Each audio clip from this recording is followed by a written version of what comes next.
디모데후서 말씀은 전체적인 디모데 전서를 비롯하여서 바울의 시대적 상황 가운데에 바울이 어떻게 사역했는지에 대한 컨텍스트를 이해를 해야만 디모데후서를 이해할 수가 있습니다.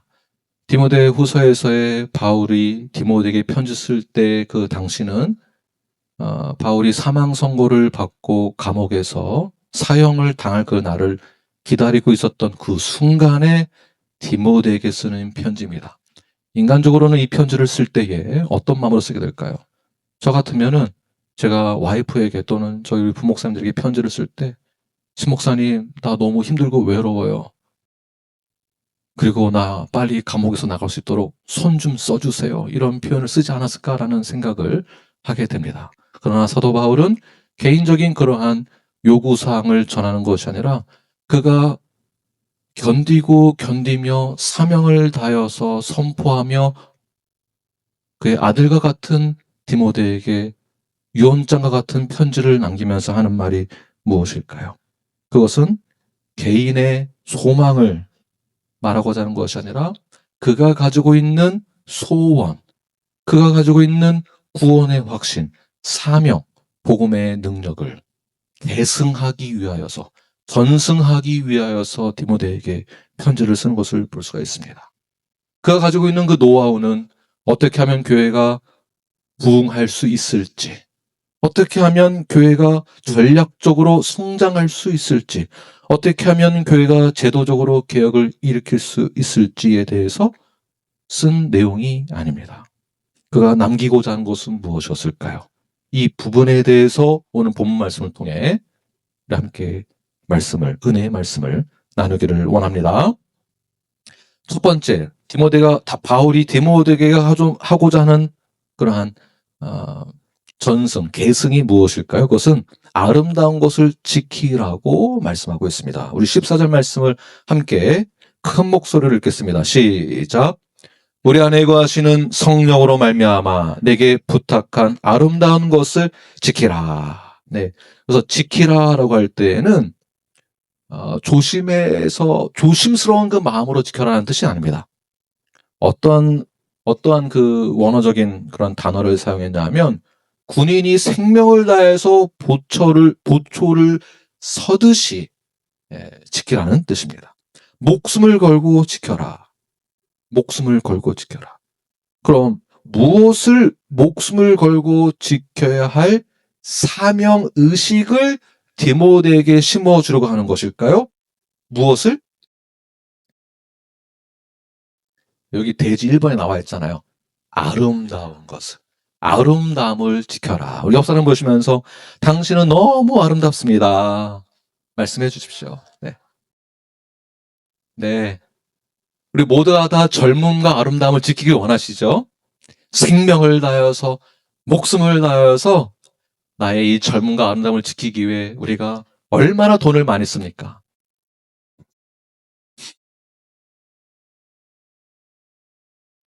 아무도 아멘 안 하시네요? 네.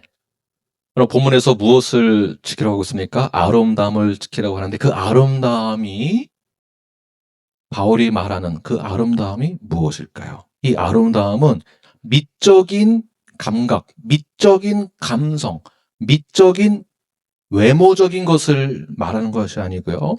하나님의 영광과 직결된 것입니다. 자, 무엇이라고요? 아름다움은 하나님의 영광과 직결된 것이다. 시편 27편 4절 말씀 함께 읽겠습니다. 시작. 내가 여호와께 바라는 한 가지 1. 그것을 구하리니 곧 내가 내 평생에 여호와의 집에 살면서 여호와의 아름다움을 바라보며 그의 성전에서 사모하는 그것이라. 시편에서는 그 아름다움을 마치 하나님의 영광을 사모하는 것처럼 묘사를 하고 있습니다. 하나님의 영광. 그래서 아름다운 무엇과 연결되어 있다? 하나님의 영광. 하나님의 형상을 닮은 자들은 어떠할까요? 그만큼 아름다운 것입니다. 네. 그래서 제가 서로를 바라볼 때 하나님의 형상대로 창조된 형제 자매를 바라볼 때 아름답게 바라보는 것입니다. 아름다움으로. 마치 형제를 바라보면 하나님의 영광이 보이듯이 그렇게 바라보는 것입니다.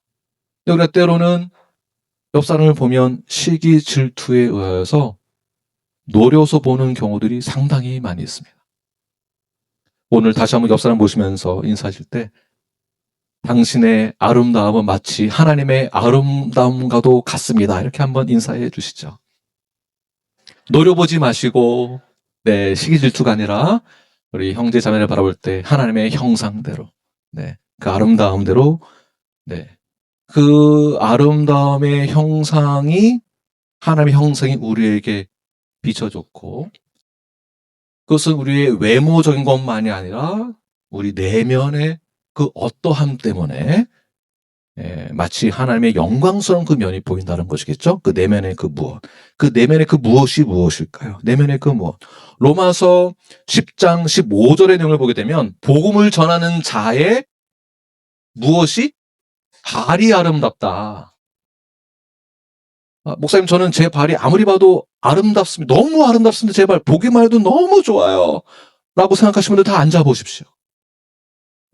제가 제 발을 봐도 얼마나 아름다운지 모릅니다. 그러나 이 발이 외적인 것을 보고 아름답다고 하는 말이 아니겠지요. 다 은유적 표현인데 이런 메타포를 사용했을 때에는 아름답다라는 것이 무엇인지를 알아야 되는 것입니다. 첫 번째는 하나님의 영광과 직결된 것이며 결국 복음을 전하는 자의 발이 아름답다라는 것이겠죠. 복음을 전하는. 그래서 이 아름다움이란 하나님의 영광과도 직결된 동시에 뭐라고 볼 수 있을까요? 복음. 자, 이런 차원에서는 성경의 전체적인 컨텍스트를 이해해야만 이렇게 해석할 수 있게 되는 것입니다. 이때 여러분들은 하시는 겁니다. 그렇군요. 아멘 안 하셔도 요 정도 하셔도 괜찮습니다. 자, 그렇다면 아름다운 것을 지키기 위해서 어떻게 해야 되는가? 생명을 다해서 이 복음을 지키고 생명을 다해서 하나님의 영광을 지키라는 것인데 어떻게 지켜야 되는가? 첫 번째는 우리 안에 거하시는 성령의 도움으로 지키는 것입니다. 내 힘으로 지킨다 되는 것이 아니라 성령의 도움으로 지킨다. 14절 다시 보게 되면 우리 안에 거하시는 무엇으로요? 성령으로 말미암아. 성령으로 말미암아. 자, 이 말은 복음을 지키는 일이 하나님께 영광을 돌리는 그 일이 인간의 의지나 결단이나 신학적인 지식만으로는 할 수 없다라는 것입니다. 불가능하다라고 보는 거죠. 그러니까 내가 갖는 지혜와 지식 또한 누가 주셨다고 믿는 것일까요? 하나님. 하나님이 나에게 그런 지혜를 주심으로 누가 깨닫게 해주실까요? 성령님이 깨닫게 해주시는 것입니다. 복음은 우리가 소유했다라고 보는 것이 아니고요.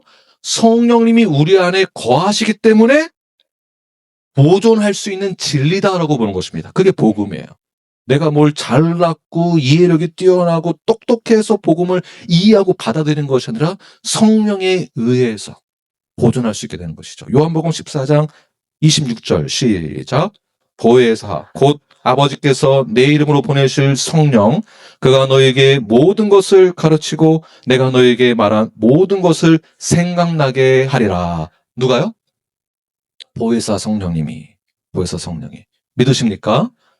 내가 잘나서 된 것이 아니라 성령에 의하여서 모든 것을 성령님이 가르쳐 주시고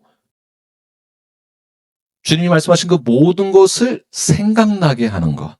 성령님이 하시는 역사다. 이것을 성령의 조명이라고 합니다. 성령의 조명.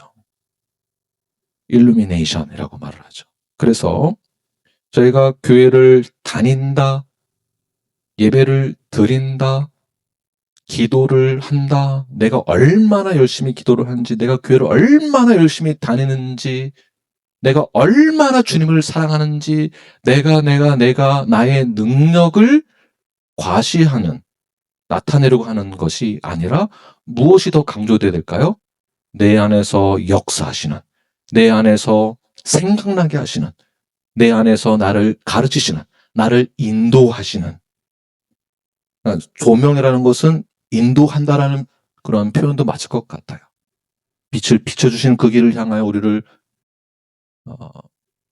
밝은 곳으로 이끄시는, 가장 의로운 곳으로 인도하시는 그 역사하심이 어디에서 누구에 의해서 나타난다고요? 내 안에서 역사하시는 성령님에 의하여서 아름다움을 지키는 것입니다. 내가 이빨 꽉 깨물고 지키는 게 아니고 성령에 의하여서. 이빨 꽉 깨는 것도 누가 꽉 깨물게 해주시는 거죠? 그것도 성령님이에요. 내가 하는 게 아니에요. 우리가 복음을 지킨다라는 것, 복음을 전파한다는 건 역시 더욱더 성령의 도우심을 힘입어야 하는 것입니다. 왜냐하면 우리가 예수님을 믿고 born again 되었어도 하나님 앞에서 의롭다라고 칭의를 받았다 할지라도 칭의 받은 그 사건은 완전히 죄에서 사망에서 생명으로 옮겨진 사건을 말하고 있는 것입니다. 그러니까 바뀔 일이 없습니다. 그러나 아직 완전한 구원을 이룬 것이 아니기 때문에 아직 여전히 죄의 성향이 남아있기 때문에 성령의 인도하심을 받지 않고서는 온전히 하나님의 기쁘신 뜻을 쫓아 행할 수가 없는 것을 우리는 인정을 해야만 합니다. 이런 측면에서도 그래서 교회에서 디서플린이 필요한 것입니다. 여전히 우리가 완전하지 않기 때문에. 그래서 사도 바울이 강조하는 것은 복음을 지키되 에베소 6장 10절의 내용을 보게 되면 주 안에서 그의 능력으로 강건해지는 것이 우리에게 필요한 것입니다. 누구의 능력으로요? 주 안에서 그의 능력으로. 주 안에서 그의 능력이란 주 안에서 성령님의 능력으로 강건해지는 것. 점점 강건해져. 그래서 잠깐 짚고 넘어가야 될 부분이 있는데요. 그렇다고 해서 우리가 너무 성령만 강조하다 보면 문제가 생길 수 있습니다. 그러니까 너무 한쪽으로 치우치면 굉장히 중요합니다. 너무 한쪽으로만 치우치면 성령만 강조하면 우리의 의무와 책임, 내가 해야 될 책임을 빼게 되는 것이죠. 내가 해야 될 것을 빼게 됩니다. 그러면 이것을 방종한다라는 그런 의미로 해석될 수 있겠죠. 성령님만 의지하고 나는 아무것도 안 한다라는 책임을 빼는 안 한다라는 입장을 갖게 되면 우리는 아무것도 안 하고 기도만 해야 됩니다. 전도할 필요도 없고 봉사할 필요도 없고 사실은 설교할 필요도 없어요. 이렇게 믿고 있는 교회들도 있습니다. 아유 설마 있습니다. 그래서 어느 교회에서는 목사님 실제로 있습니다. 목사님 굳이 설교 안 해도 돼요. 그냥 목사님은 그냥 여기 와 계시고 성경도 안 읽어도 돼요. 이거 제가 워딩 그대로 말씀드리는 겁니다. 성경도 읽지 않아도 됩니다. 그냥 여기만 계시고 저희는 기도만 하겠습니다. 이렇게 프랙티스하는 교회들이 없을 것 같지만 있습니다. 그래서 성령만 강조하면 이런 문제가 생기고요. 반대로 인간의 열심만 강조하면 어떤 문제가 생길까요? 율법주의자가 되는 것입니다. 그래서 우리의 신앙의 성숙함이 얼마나 중요한지를 우리가 이렇게 잣대를 잰다면 성령의 능력과 성령 의지하는 그 마음과 믿는 자로서의 의무와 책임을 같이 갖고 있어야 되는 것입니다. 자, 이것을 바울이 디모데에게 말하고 있는 거예요. 전 시간에 디모데후서에서 말했던 내용들과 연결을 하게 되면 이렇게 해라라고 강조했다면 지금은 사도 바울이 무엇을 강조하고 있습니까? 모든 것 성령의 도우심으로 해야 된다. 무엇을 말하고 있습니까? 복음적인 균형을, 이 밸런스를 이야기하고 있는 것이죠. 그래서 성령의 능력은 우리의 책임을 지워주는 짐이 아니고요. 책임을 감당케 할 수 있는 능력을 행하시는 분이 되는 것입니다. 그래서 우리가 뭔가 사역을 하거나 신앙생활 할 때 부담되고 짐이 되는 그런 것을 받아들이지 마시고요.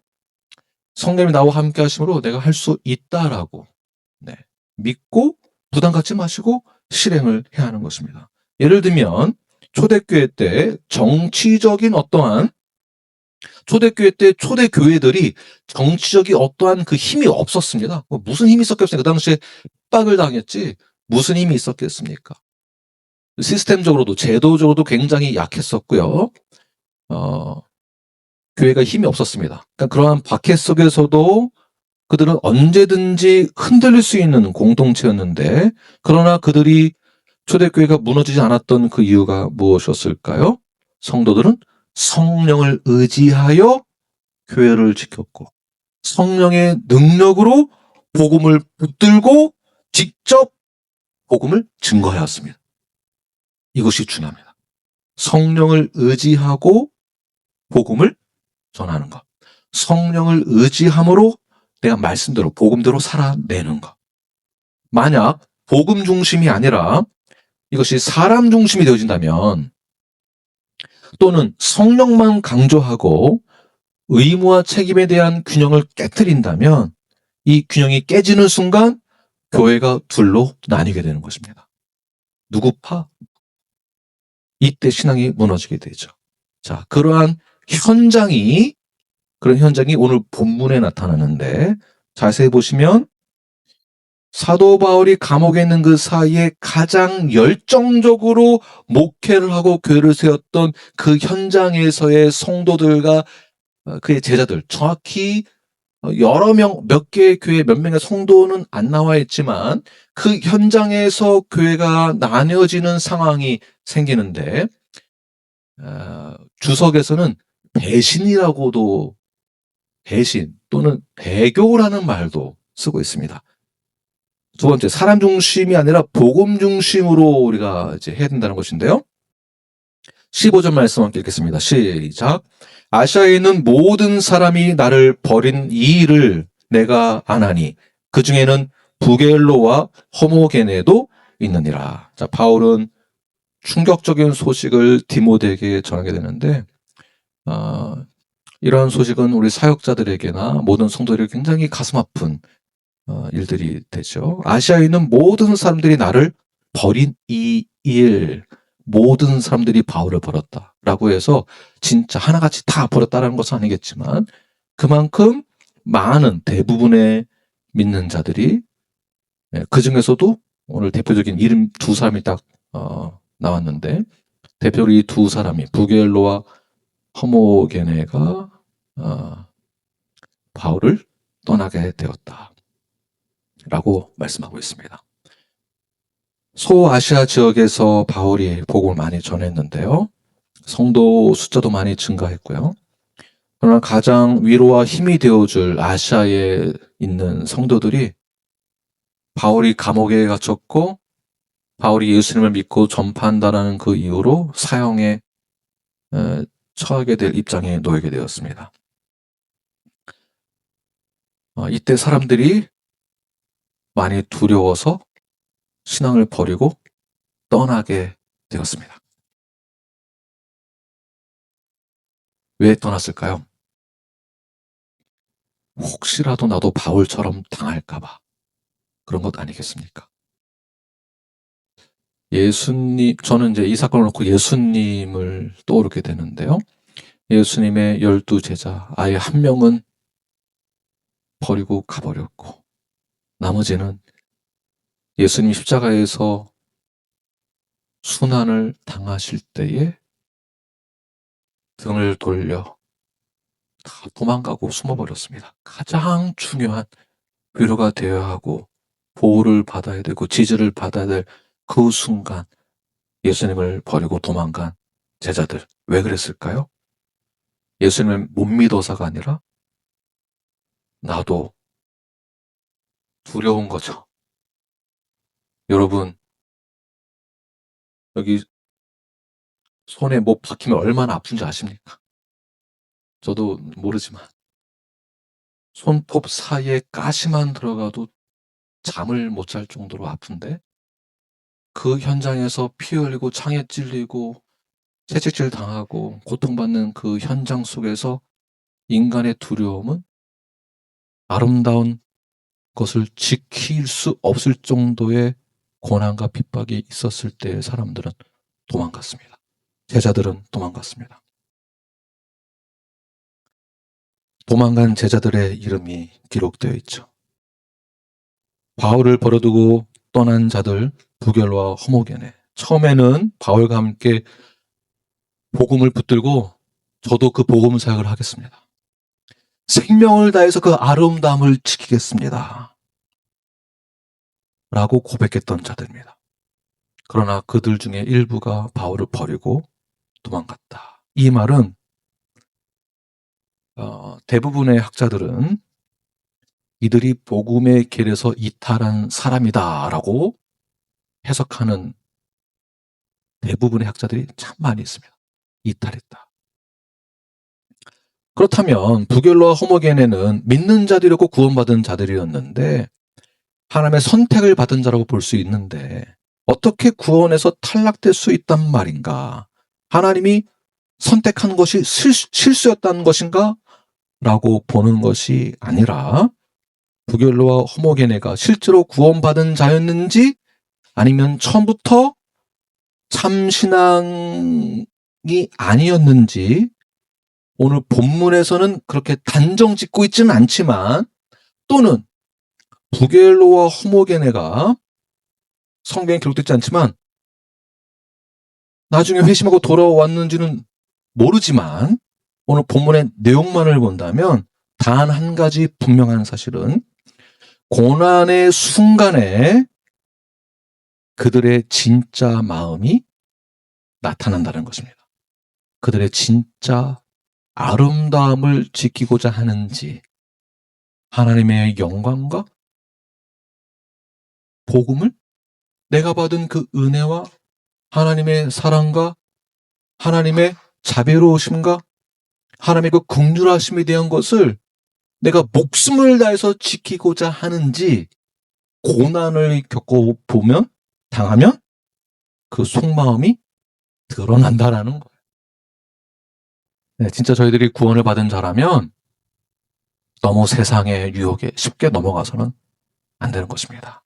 고난을 닥치거나 또는 어떤 유혹을 당할 때 너무 쉽게 우리가 받은 그 진리를 복음을 너무 쉽게 너무 가볍게 여기지 마십시오. 네. 그러니까 오늘 본문 말씀은 너도 그렇게 될 수 있다. 너도 정죄받을 것이다. 너가 아름다움을 지키지 않는다면 너도 그 이름에 이렇게 기록될 것이다. 이것을 강조하기 위해서 이 이름을 기록했다라고 그렇게 보지 않고 보기보다는 우리를 깨우기 위한 경고 정도라고 보아도 좋습니다. 네, 그러니까 가볍게 여기지 말아라라는 저의 그런 표현입니다. 그래서 우리가 서로 구원의 확신을 계속해서 점검해 주어야 하는 것입니다. 이것이 어디에서 가능할까요? 교회에서 가능한 것입니다. 교회에서. 나 혼자서가 안 됩니다. 나 혼자는 내가 말도 잘하는 것 같고 내가 참 착한 것 같고 나만 한 사람 없을 것 같다는 생각을 누구나 다 합니다. 거울을 보고 우리는 얼마나 스스로를 감격스러워합니까? 네. 이 정도면은 어디 가서 빠지지는 않아 라고 전부 다 생각할 것입니다. 그러나 삼자가 보았을 때는 타자가 보았을 때는 우리는 너무나 연약한 것이 많이 있습니다. 한국이 김한국 목사도 연약한 부분이 많이 있습니다. 말만 목사지 저라고 어찌 죄의 습성이 없겠습니까? 이것을 누가 가장 잘 알까요? 네, 와이프가 저희 엄마보다 저를 더 잘할 겁니다. 가정에서는 저희 교회 성도들과 함께 사는 것은 아니니까 그나마 어디에서 나의 마음, 나의 신앙을 점검받을 수 있을까요? 교회입니다. 그래서 교회에 소속이 되어지는 것. 내가 구원받은 자로 간다면 교회에 소속이 되어서 예수 그리스도의 몸에 접붙인 되어져서 교회의 머리가 되시는 예수 그리스도를 닮아가는 그 과정을 예수 그리스도의 머리 대신 우리의 명령하신 그 명령에 순종함으로 나아가는 그 과정을 교회 안에서 디서플린 받으면서 서로가 서로를 향하여 격려를 받고 격려를 해주고, 그 격려는 잘한다 잘한다 잘한다만이 아니라 이 복음을, 아름다운 것을 지키기 위해서 이 세상 살아갈 때 너무나 많은 유혹과 고난 그 가운데 서로가 함께 복음대로 살아가자고, 말씀 붙들고 가자고, 아름다운 것을, 목숨을 지키고 가자고, 그 한 성도의, 한 형제의 말 한마디가 우리에게 큰 힘이 되는 것이며, 그 말을 누가 해주는 것인가? 성령님이 해주시다는 거예요. 성령님이, 물론 나도 연약하지만 성령님의 조명하심과 인도하심으로, 능력으로 그 말을 해줌으로 교회가 그렇게 든든히 세워져 나가는 것입니다. 그 교회가 누구일까요? 예수 그리스도의 몸이 되는 것입니다. 몸. 그 몸이 지역교회인 우리 뉴라이프가 되는 것입니다. 네, 그런데 굳이 본문에서 이렇게 이탈한 두 명을 거론하는 그 이유가 무엇일까? 데마가 세상을 사랑하여서 믿음을 저버리고 떠나게 됩니다. 디모전서 1장에서의 인물, 두 인물이 나오는데요. 후메네오와 알렉산더가 등장하게 됩니다. 이들은 믿음과 착한 양심을 버리고 떠났다. 우리 그 정결한 양심에 대해서 함께 배웠었죠? 양심을 버리고 떠났습니다. 디모데후서로 넘어가게 되면 후메네오와 빌레도가 또 등장합니다. 여러분 잘 아시는 가룟 유다. 마태복음 26장 24절 보게 되면 이러한 표현이 있습니다. 그 사람은 차라리 나지 아니하였더라면 제게 좋았을 뻔하였느니라. 차라리 나지 아니하였으며. 즉 어떤 인물은 성경에 기록될 때 위대한 신앙의 위인으로서도 기록이 되어지지만, 그렇다고 해서 위대한 신앙의 위인들만 기록되는 것이 아니라 복음과 함께 고난을 받은 자들의 이름과 또는 고난이 올 때 배교하는 자들의 이름도 성경에 기록되어 있는 것을 보게 되면, 이러한 내용들은 어떤 이들은 믿음의 계보를 이을 자로도 기록되어지고, 그리고 구약에서 마찬가지로 구약에도 믿음의 계보를 이을 자가 아닌 이방인들도 기록이 되어 있잖아요. 그런 것을 보게 되면 이런 것은 너도 그렇게 될 거다라는 것보다는 우리에게 주시는 메시지예요. 메시지. 우리를 깨우치게 하기 위한 메시지. 고린도전서 10장 11절 말씀 함께 읽겠습니다. 시작. 그들에게 일어난 이런 일은 본보기가 되고 또한 말세를 만난 우리를 깨우치기 위하여 기록되었느니라. 아멘. 이거 이해되시겠죠? 고린도전서, 고린도후서에 이렇게 좋은 말씀이 많이 나와 있습니다. 네, 다음에 디모데후서 끝나면 고린도전서 후서를 강의하는 게 좋을 것 같습니다. 반대로 오늘 본문에서 아름다움을 지킨 자들, 복음을 지킨 자들을 소개하고 있는데요. 그가 누구인가? 본문 16절 말씀 읽겠습니다. 시작. 원하건대 주께서 오네시보로의 집에 긍휼을 베푸시옵소서. 그가 나를 자주 격려해주고 내가 사슬에 매인 것을 부끄러워하지 아니하고. 자, 누구가 등장하죠? 오네시보로. 네. 그는 어떻게 했습니까? 바울을 자주 찾아가서 격려를 했다. 그리고 복음으로 인해서 감옥에 들어간 그 바울에 대해서 절대 부끄러워하지 않았다라는 것이에요. 17절, 18절의 내용들을 보게 되면 감옥에 있는 바울에게 부지런히 찾아가서 격려해주고, 또 에베소 교회에도 많은 봉사를 했다라는 것을 디모데도 그래서 알고 있었을 것입니다. 오네시보로는 성경에서 아주 자세히 그의 인물에 대해서 말씀하고 있지는 않은데요. 오늘 본문의 내용만 봐도 그가 특별한 직분을 가진 자가 아니었습니다. 안수 집사님도 아니고 장로님도 아니고 목회자도 아니고 사도도 아니었습니다. 유명한 설교자도 아니었고요. 그러나 바울이 그를 왜 기억하고 있을까요? 그가 나를 자주 찾아왔고 격려해주고 더 나아가서 내가 감옥에 있는 것, 쇠사슬에 묶여 있는 것을 부끄러워하지 아니한 상태에서 본인도 어떻게 될지 모르는 상황 가운데 어디까지 찾아간 건가요? 지금 바울이 어느 감옥에 있을까요?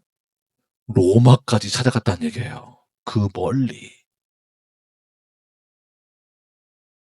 오네시보로의 그 위대함은 그렇다고 해서 개인의 능력에 있는 것이 아니하고요.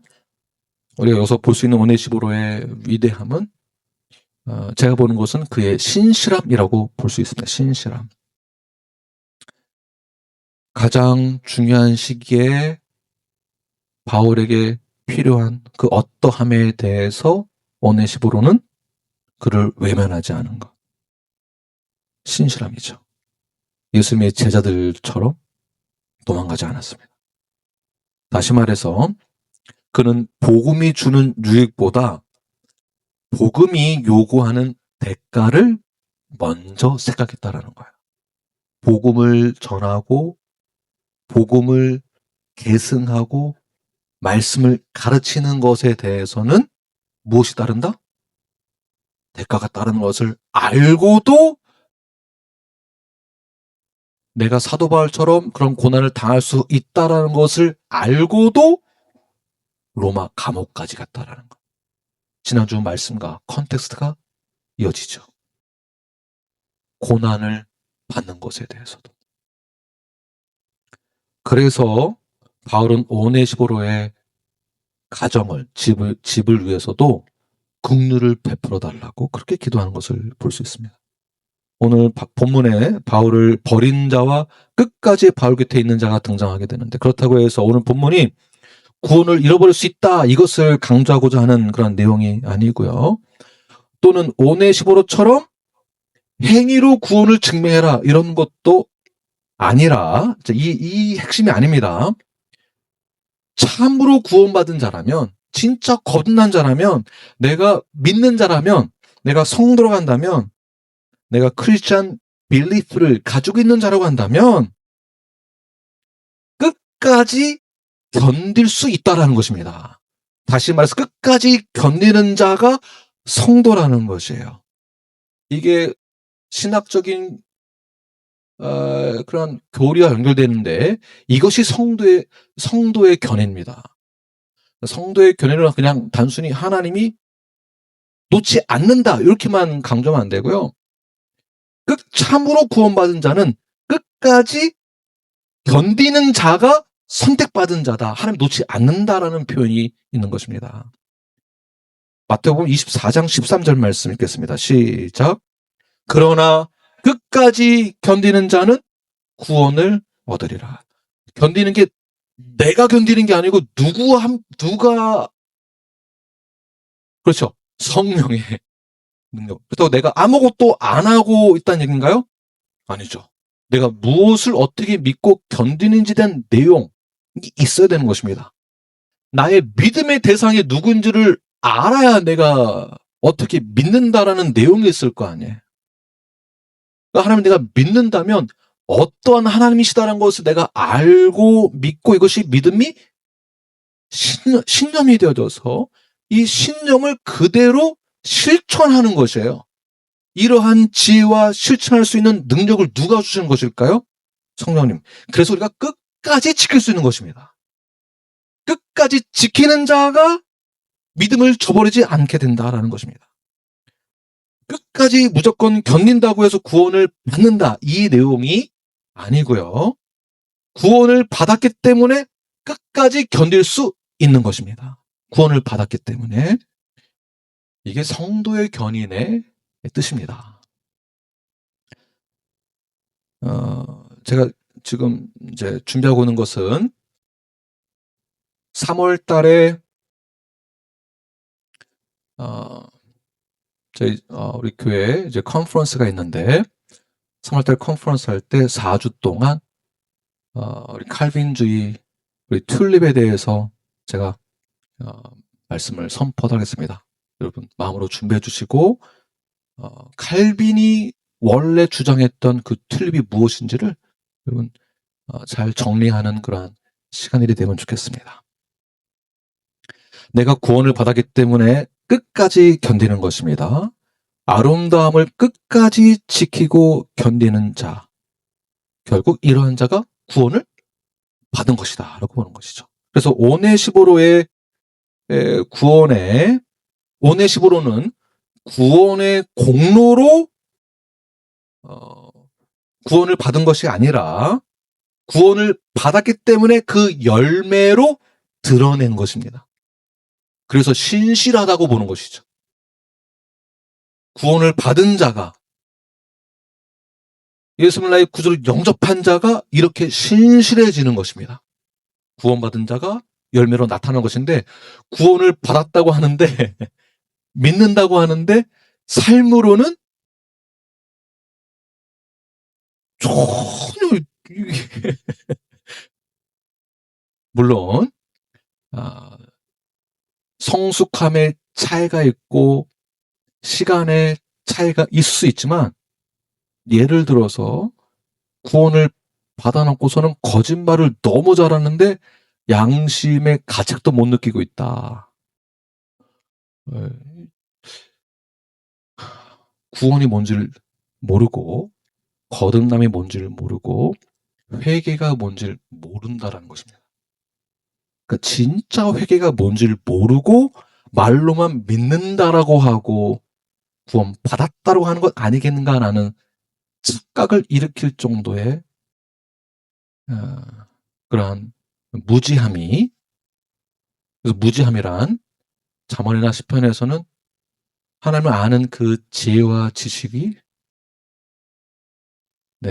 강조되고 있는 것을 보게 되면, 우리가 하나님을 아는 그 지혜와 지식이, 그 경외함이 너무나도 우리는 무지하지 않는가라는 그런 생각을 가질 수 있습니다. 그래서 성경은 이들의 이름을 숨기지 않고 계속해서 교회를 속이고 위선하는 자보다 교회를 깨우기 위하여서, 성도들을 깨우기 위하여서 더 사랑하는 그 마음으로 우리들에게 이러한 좀 슬픈 그런 예화들을 오늘 본문에서 나타내고 있습니다. 히브리서 3장 12절과 13절 말씀 읽겠습니다. 시작. 형제들아, 너희는 삼가 혹 너희 중에 누가 믿지 아니하는 악한 마음을 품고 살아계신 하나님에게서 떨어질까 조심할 것이요. 오직 오늘이라 일컫는 동안에 매일 피차 권면하여 너희 중에 누구든지 죄의 유혹으로 완고하게 되지 않도록 하라. 구원받은 자들도 언제든지 유혹을 받아 넘어질 수 있는 경우가 있습니다. 그러나 하나님의 원래의 계획은 한 번 구원을 받은 자들은 절대 놓지 않으십니다. 진짜 구원을 아는 자들은 회개의 자리로 반드시 돌아오게 되어 있습니다. 이것을 어디에서 실행할 수 있을까요? 또 다시 말씀드리지만 교회에서 실행할 수 있는 것입니다. 이것이 교회입니다. 교회는 완벽한 사람들의 모임이 아니라 끝까지 가기 위하여서 서로를 붙잡아주는 공동체라고 볼 수 있습니다. 아멘이십니까?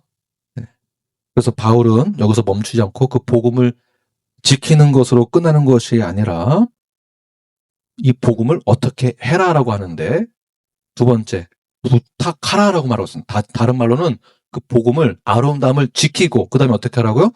부탁하라, 전하라, 가르치라 라는 뜻입니다. 1절과 2절 말씀 함께 읽겠습니다. 시작. 내 아들아, 그러므로 너는 그리스도 예수 안에 있는 은혜 가운데에서 강하고 또 내가 많은 증인 앞에서 내게 들은 말을 충성된 사람들에게 부탁하라. 그들이 또 다른 사람들을 가르칠 수 있으리라. 아멘이시죠? 복음은 지켜야 할 동시에 넘겨주는 것입니다. 넘겨준다는 것은 유산이겠죠. 유산으로 넘겨주는 거예요. 그래서 유산으로 넘겨줄 때 누구에게 부탁하는 것일까요?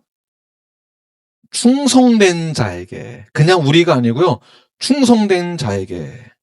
군대 들어가면 경례할 때 구호가 있습니다. 뭔지 아십니까? 충성. 충성.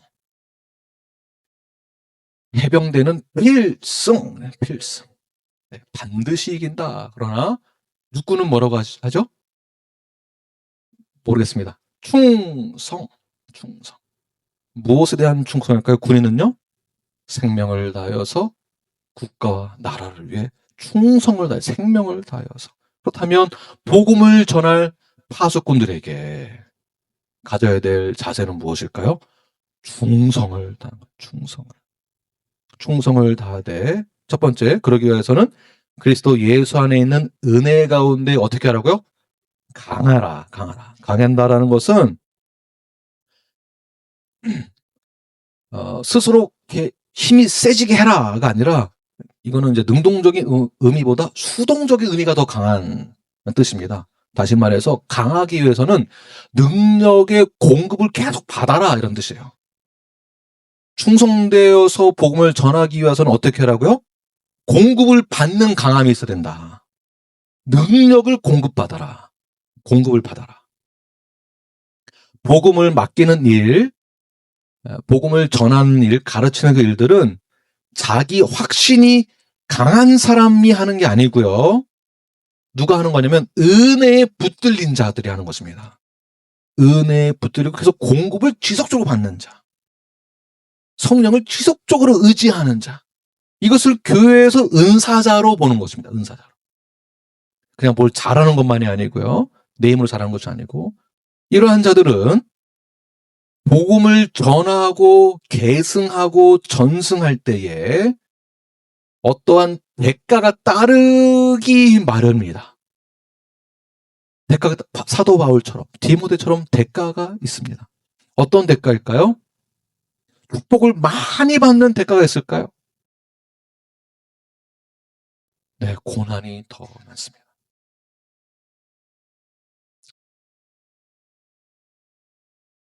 한숨이 나오죠. 한숨이 나옵니다. 믿음이 강하고 강해질수록, 은혜를 더 많이 받으면 받을수록 책임이 더 커지고 의무와 책임을 감당할수록 성령님을 의지하지만 외적으로는, 수평적으로는 그에 따르는 대가가 있습니다. 어쩔 수 없는 와전된 어떤 사건으로 오해를 받기도 하고, 그 오해 때문에 관계가 무너지기도 하고, 무너지는 그 관계 때문에 배도 아프고 속도 쓰리고 질투와 시기를 받고,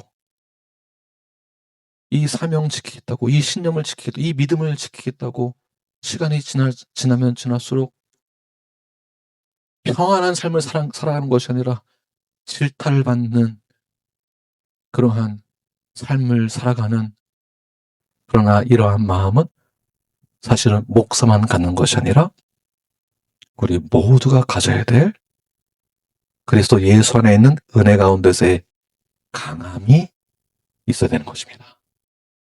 바울은 전략적으로 강해져가 아니고 그리스도 예수 안에 있는 그 은혜 가운데서 강해져라. 또 고린도후서 12장 9절 말씀, 이제 다 끝났습니다. 시작. 나에게 이르시기를 내 은혜가 내게 족하도다. 이는 내 능력이 약한 데서 온전하여짐이라 하신지라. 그러므로 도리어 크게 기뻐함으로 나의 여러 약한 것들에 대하여 자랑하리니 이는 그리스도의 능력이 내게 머물게 하려 함이라. 아멘. 네, 교회가 흔들리고 무너지고 갈라지고 하는 그 이유가 무엇이냐 하면 사람이 약해서가 아니라 우리가 은혜에서 벗어나려고 하기 때문에, 그러니까 은혜를 지속적으로 공급받는 그 능력이 있어야 되는데 이거를 잊어버리고 내가 하려고 하는 것 때문에, 또는 내가 능력이 없다라고 생각하기 때문에, 그래서 우리는 예수 안에 있는 능력 가운데에서 강해져야 하는 것입니다. 이것이 지혜이고 이것이 영성입니다. 영성. 두 번째는 충성된 사람들이 부탁하라고 하는데 2장 2절 보게 되면 충성된 사람들에게 부탁해라. 자, 부탁하다는 것은 위탁한 거죠. 위탁. 예, 맡겨준 자산이 있다는 것입니다. 자산. 이 자산은 바뀌지 않습니다. 땅, 부동산을 10에이커를 가지고 유산으로 넘겨주면 이 10에이커만 받는 거겠죠? 바뀌는 것이 없다는 것입니다. 다시 말해서 복음을 받은 충성된 자들이 이 복음을 전할 때에는 빼지도 말고 더하지도 말고 그대로 전하라는 것이겠죠. 그대로. 오늘 본문에서 자세히 이러한 구조들을 보게 되면 바울이 디모데에게 목회 잘해라 이렇게 얘기하지 않고 뭐를 지켜라? 아름다움을 지켜라. 두 번째, 사람 믿지 말고 성령을 의지하라. 성령을 의지하라. 이것을 전수하고 있죠. 복음을 그대로 전수하고 있습니다. 그리고 디모데는 누구에게? 충성된 자들에게 빼지도 말고 더하지도 말고 그대로 전해준다는 것이죠. 자, 이 한 절의 복음의 계승의 구조가 쫙 나온 것을 볼 수가 있습니다. 다시 말해서 교회의 건강성의 그 기준은 무엇이냐? 많은 사람들이 모이는 게 좋은 거다. 교회를 많이 세우는 게 좋은 거다. 이 얘기가 본문에서 말하는 것은 아니겠죠. 어떤 결과물이 많은 것을 말하는 것이 아니고 구조가 어떤 구조입니까? 얼만큼 어떻게 무엇을 전수를 하고 있느냐가 중요한 거예요. 그러니까 양이 많은 게 아니고 올바른 구조로 나타나는 질을 말하는 것이겠죠. 굉장히 중요합니다. 목사가 만약 이 성경의 원리를 조금만 꽈서 여러분들에게 말을 조금 미화시켜가지고 여러분 전도 많이 하시면 하나님 좋아하십니다. 전도 많이 하셔서 복 많이 받으십시오. 10사람은 10배의 복이 임할 것이며 10사람 전도한 분은 100사람 전도하신 분은 100배의 축복이 임할 것입니다. 할렐루야 아멘 하시죠? 이렇게 하면 저도 좋고 교회도 커지고 그러니까 이러한 전략이 아니라 복음을 어떻게 전해야 되는가를 지금 자세히 말하고 있는 것입니다. 자, 이것이 구속사적 방식이 이렇게 진행됩니다. 구속사적 방식이. 구원의 역사가 이렇게 진행된 것입니다.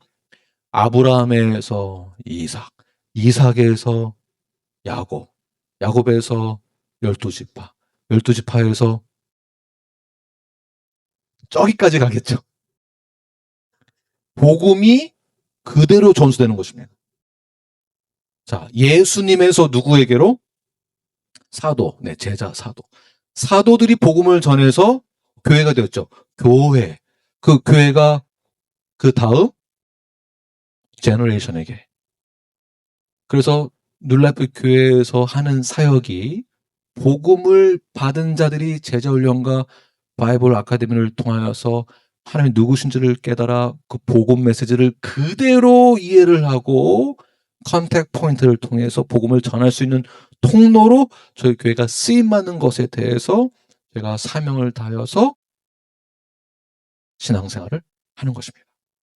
근데 이것을 아무한테나 그냥 이렇게 주는 게 아닌 거예요. 본문을 보면.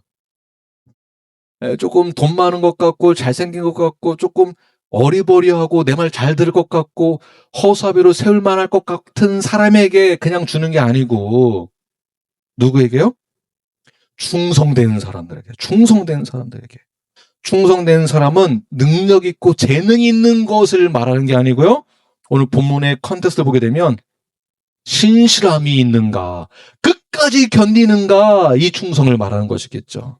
아무리 경력이 화려하고 이력이 화려하고 학벌이 뛰어나고 학력 있고 실력이 좋아도 하나님을 향한 충성된 마음이 없다면 그런 자들에게 복음을 맡길 수 없는 것입니다.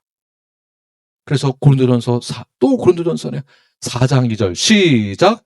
맡은 자들에게 구할 것은 충성이라는 단어 나오면은 이렇게 한번 격려하겠습니다. 뭐 저한테 하는 건 아니지만 마음에 새기는 뜻에서 시작. 맡은 자들에게 구할 것은 충성이니라. 저에게 충성하는 거 아닙니다. 마음에 좀 기억하시는 차원에서 충성 굉장히 중요한 것입니다. 나는 누구에게 충성되는가? 교회의 사명은, 저의 사명은 성도들이 어떻게 하면 복을 많이 받게 해줄까가 아니라 어떻게 하면 충성된 자가 되게 할 수 있을까를 기도하면서 말씀 그대로 전하고 가르치는 것입니다. 저의 팬으로 저를 지지 많이 해주는 분으로 만드는 것이 아니라 주님께 충성할 수 있는 자로, 아름다운 것을 지킬 수 있는 자로, 사람이 아니라 성령을 의지할 수 있는 자로 가르치고 전하는 충성된 구기구기 한국이 목사가 여러분들에게 이 복음을 전할 때 여러분들 역시 나만 충성된 것이 아니라 충성된 자로서 다시 어떻게 해요? 계승하고 전승하고 우리의 신앙 고백을 그대로 전하는 그 역할을 뉴라이프 교회가 하는 것입니다. 목사가 이걸 놓치면은, 목사가 이런 것을 오용해서 이용을 한다면, 그래서 교회가 세상에서 개독교라는 말을 듣는 것입니다. 복음을 전한 것에서 부끄러워하지 마시고 복음을 이어받는 사람으로서 아름다운 것을 지키며 그리고 부탁할 수 있는 충성된 뉴라이프 성도 여러분이 되길 간절히 축원합니다. 네, 기도하겠습니다.